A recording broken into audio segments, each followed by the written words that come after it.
Hello, everyone. This is Kripa Anand, and welcome to the She and Success podcast, powered by She and Success Business Magazine, a platform dedicated to spotlighting the voices, strategies, and journeys of women leaders and entrepreneurs who are shaping Canada's business and policy landscape.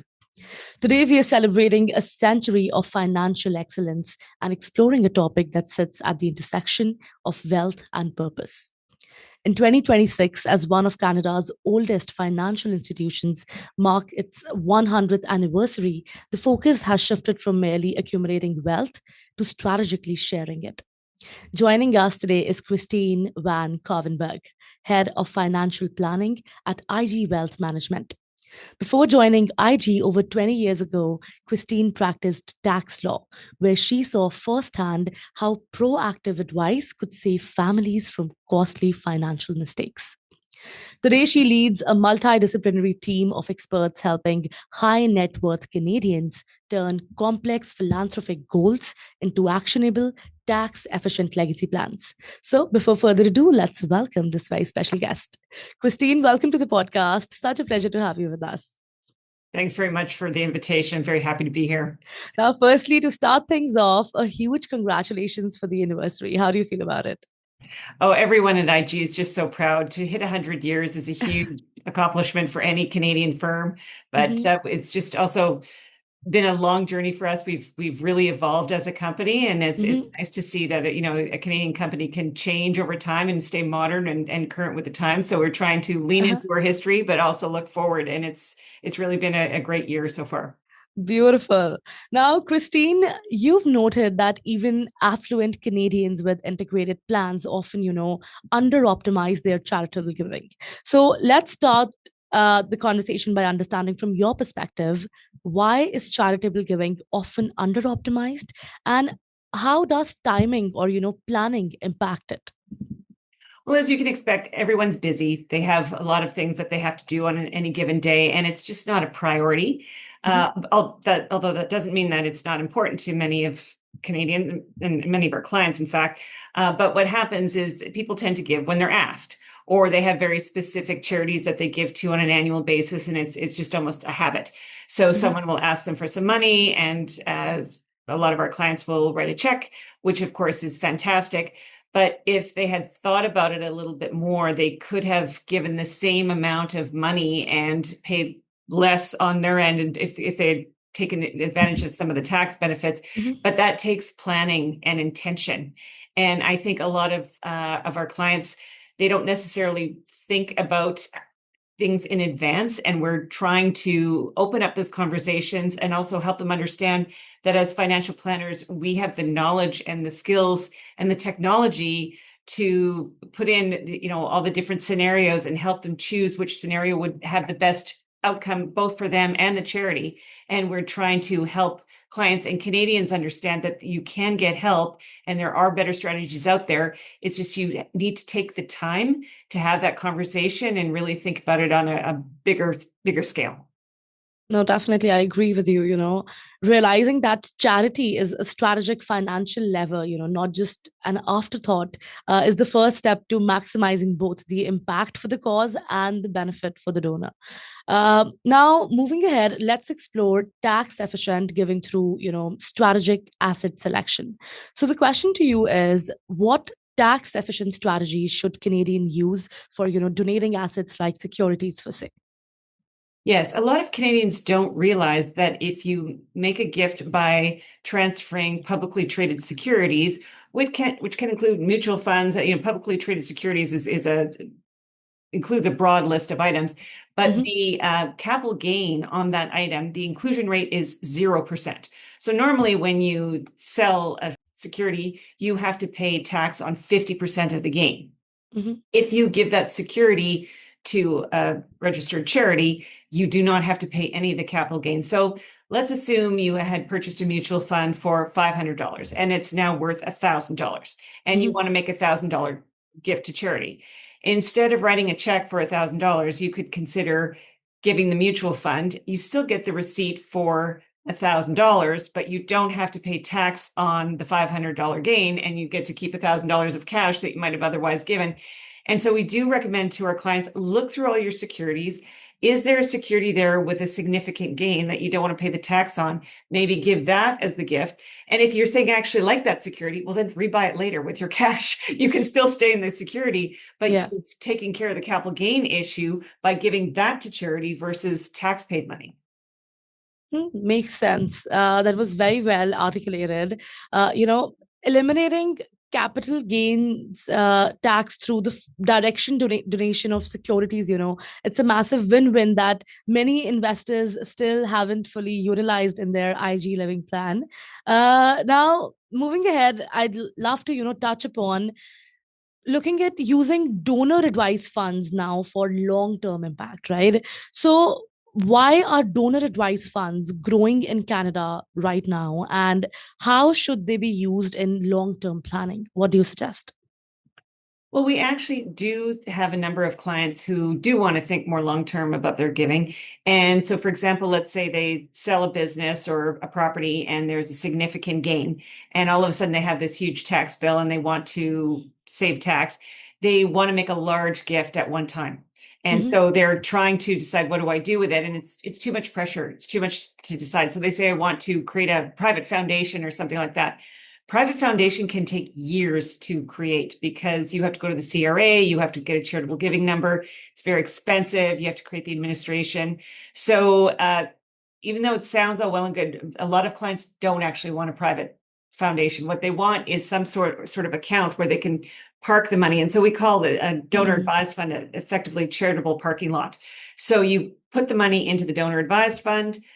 You get the charitable receipt because you have made a gift to charity because the fund itself has a charitable number, but then you don't have to give it all away right away. And it gives you control as to when you can want to give out the money. So you have to give out a minimum of 5% per year, but a lot of these funds also earn 5% per year. And so it becomes a bit of a capital fund that's ongoing. And Mhm. so a lot of clients like it because there's this ongoing capital fund that they can use for many, many years to come. And Mhm. it's been a much better alternative for a lot of our clients than a private foundation because after they pass away, they don't have to worry about who's going to take care of it. They can maybe have a child make the decisions in the future, but if not, it's all taken care of and it's much cheaper and easier for them. Definitely. Thank you so much for those insights. And, just building on what you were saying, here's a special message for all of our listeners, specifically to all the high net worth families and business owners listening. In 2026, generosity is a lifestyle, but impact is a choice. As IG Wealth Management celebrates its 100th anniversary this year, they are proving that a legacy isn't built on a single check. It's built on a century of planning. Christine's team is now working with nearly 100 advisors through the Master Financial Advisor Philanthropy program to ensure that you have the elite guidance needed to balance your personal values with tax efficiency. If you are preparing for a major liquidity event or business sale, don't leave your legacy to chance. Use the IG Living Plan to turn your success into a multi generational force for good. Now, coming back to you, Christine, definitely I agree with you. DAFs provide that flexibility of a private foundation with the simplicity of a managed account, right? Making them the perfect tool for the modern, busy philanthropist. Now, moving ahead, let's explore integrating philanthropy into estate planning, right? So, I'd love to get your perspective on it. From your extensive experience, Christine, how can philanthropy be integrated into estate planning and major liquidity events? I think for a lot of high net worth clients, they want to leave significant funds to their children, but they're also concerned, will their children know how to handle this much money? Can they Mhm. somehow impart other, philosophies to their children and make sure they give them some wealth education? And Yeah. I think there's sometimes a concern about talking to their children about their inheritance because they don't want them to lose any sort of motivation for, creating their own life. And well, in some cases, the children are terrified by receiving a large sum of money. And the entire discussion revolves around parents passing away and leaving money Mhm. to their kids, and it gets emotional and difficult. So if you start the conversation by actually focusing on philanthropy first, it's a great segue into other types of conversations. So often we say, okay, well, if you don't want to talk to your kids first about how much money they're going to receive, maybe start talking about how much money you want to leave to charity. And do they have any thoughts on what those charities should be? Would the amount just go in one lump sum in your will? Or as we discussed, should they leave the money to a donor advised fund? And then the children would be the people who would have the authority to decide when and where the money will be distributed. And you can have a conversation with your children and sort of gauge their ability to handle the money. And if you decide, you know what, they are not capable of handling, forget about handling $1 million or 10 million. They can't handle $10,000. You know, maybe they're just not ready for this kind of money. And maybe I need to put their money in trust, or, you know, create a little bit more protection around their money. Other children may be very comfortable with it and have lots of good ideas and not be fussed at all. And then you may feel, okay, you know what, I'm ready to have a larger conversation about passing on a business or a property or things like that. And I think a lot of our clients, they have really found it to be the one positive part of the conversation when you talk about estate planning. What kind of legacy are we going to leave for people other than just ourselves? What are we going to do for the community, and get their kids involved in that? And then it makes the other part of the conversation much easier. Wow, I love how overlapping this is, right? It's a mixture of a lot of personal values and a lot of financial decisions and making the right choice at the end of the day, right? And I love how you are playing your part in helping them get to that stage, and using charitable givings to, bridge the gap between generations. It ensures that the family values are preserved as effectively as the family capital as well. Amazing. Now, moving ahead, Christine, let's look at delivering value through, integrated advisory teams. So everyone has a different definition of, what a culture is, what a team looks like. From your understanding, how does a team-based approach, improve confidence and outcomes in financial and philanthropic planning? Well, charitable giving is often multi-pronged, and there's different parts to it. And so sometimes clients will go to their lawyer and they'll ask them, how much should I put in my will? Full financial picture looks like. They don't know what their tax bill will be at the time of death. So they may say, oh, well, you're going to be worth $5 million. You can give away, 1 million, whatever the percentages that they think is appropriate. But if they go then to their accountant, they may say, actually, it would have been better to give some of it prior to the time of death, because you're going to have more taxable income before death, and you can use more tax savings before death than waiting till the time of death. Then they may say, well, will I have enough for my own retirement? So then they go to their financial planner, and their financial planner has a different opinion. When they're all talking together, it just leads to better outcomes, because you have all the different perspectives, and you can really actually help to put the client at ease, because instead of everyone asking questions that they don't really have the answers to, you can, discuss it as the group. The financial planner can say, first of all, they've got more than enough for their own retirement. Don't worry about giving a little before death. These are the amounts they can afford to give before death. This is how much tax they'll save before death. This is how much they should leave at the time of death. They can create a plan together, and it's less pressure for everyone and better results in the end. Definitely. I think knowing that every angle, from tax law to estate strategy is being handled by a team of experts, it allows a client to, stop worrying and start making a real difference. I'm loving this episode and this conversation, Christine, and definitely I'd love for you to be back, hopefully for an in-person episode that we do the next. But for now, before we let you go, if there's one final piece of advice, one practical step to make charitable giving more intentional, more impactful, if you could whisper one thing into our listeners' ears, what would you say and why? Be proactive. There are so many clients, when they finally open up to us about their plans, realize, oh, I actually can give a lot more than I thought, because I didn't realize what the tax savings would be. I didn't realize what the other implications would be. So open up, ask your advisor, what do you think?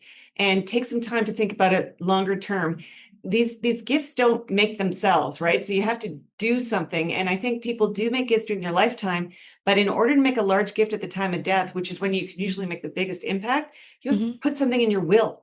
And if you don't do it, no one else can do it for you. And so there's lots of lost opportunities just because people don't take action. So be proactive, talk to an advisor, and take the steps you need to make the type of difference that many Canadians are capable of making. That is indeed a great reminder that the best outcomes, come from starting early and planning with purpose. Christine, it was such a pleasure having you on the podcast. Thank you so much for joining us today. Thanks very much for having me. All right, that was Christine Van Cauwenberghe from IG Wealth Management, a masterclass in tax efficient giving, the rise of donor advised funds, and how to build a legacy that lasts for next 100 years. To all the listeners, thank you so much for tuning into the She and Success podcast, powered by She and Success Business Magazine. Be sure to subscribe for more expert insights and visit sheandsuccess.ca for more such resources. To know more about how we are giving back to the community, please visit She and Success Foundation at sheandsuccessfoundation.ca. And lastly, a very special thank you to our exclusive shipping partner, Purolator, for their ongoing commitment to supporting women entrepreneurs and helping them build, grow, lead successful businesses across Canada. I'll see you all in the next episode. Kripa Anand signing off.